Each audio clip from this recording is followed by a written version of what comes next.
New at 6 for you tonight. For the next 2 nights, we are going to start sharing stories of human trafficking survivors, dispelling myths, and telling how you can help. Tonight, we're focusing on sex trafficking and how it can happen.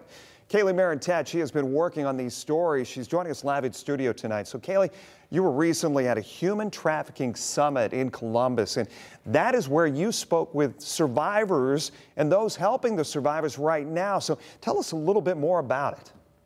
Yeah, Jeff, it's an annual summit, a chance for survivors to share stories, facts, and stats about trafficking and to spread awareness. For our first story tonight, we wanted to bring you a story of a woman who got roped into trafficking at a young age and in a way that could challenge the way you might think trafficking works. I'd never thought in a million years that that's who I would be or what I would be doing when it happened. It happened to Mandy Knight when she was only a teen. I was trafficked a couple different ways.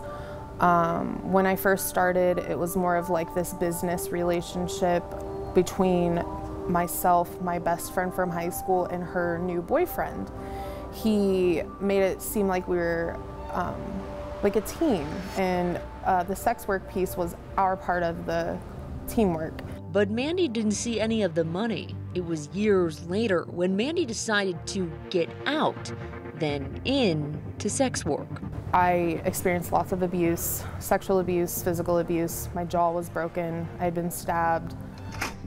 I was raped a few times. She made the move to the other side of town and met someone new. It's like the fairy tale movie where you see a woman and a man and they lock eyes and you just know they're gonna fall in love. That's how I describe that experience with this man. I believed he was my boyfriend. I thought we were in love. And what I've learned through my recovery process is that he was actually a trafficker. Enduring years of physical and emotional abuse. Looking back, I'm like, wow, now I see how easy it was for me to fall into that because I was vulnerable. I had needs that I couldn't get met, and these traffickers found a way to meet my needs and then use it against me.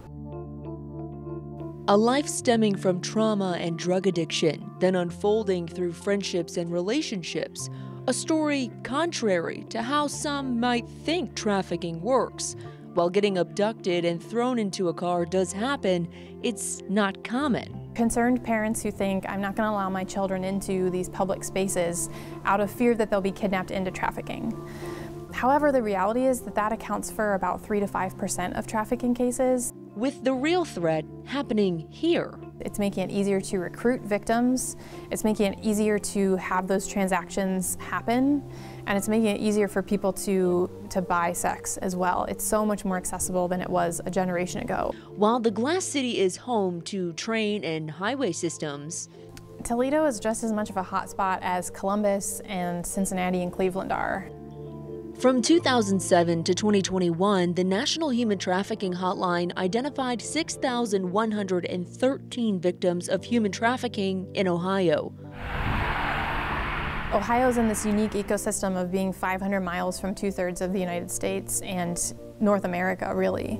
So it's a matter of opportunity, right? It's not just that Toledo is the worst, but it's that it's easy for me to move someone in and out without notice or detection. But going undetected isn't always the case. Sting operations like this one are being done across the state to try to catch those trying to buy sex. Your plea hearing set for September.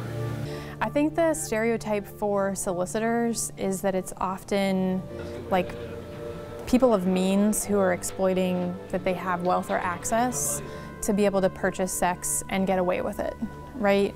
When our reality has shown us that it's kind of regardless of demographics, that socioeconomic, racial, where you live, geographic data, it really applies to anyone.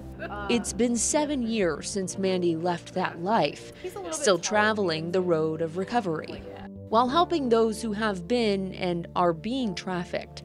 Not only that, but helping others understand how men and women can end up in the position she was in.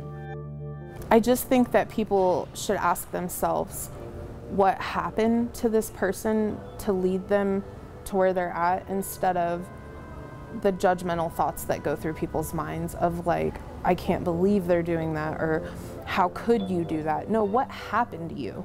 Why? Why did you end up here?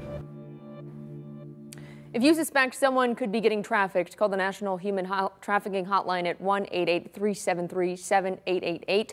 Tomorrow at 6 o'clock, we'll tell you about labor trafficking and how it could be right in front of you without even knowing it. In studio, Kaylee Marentet, WTOL 11.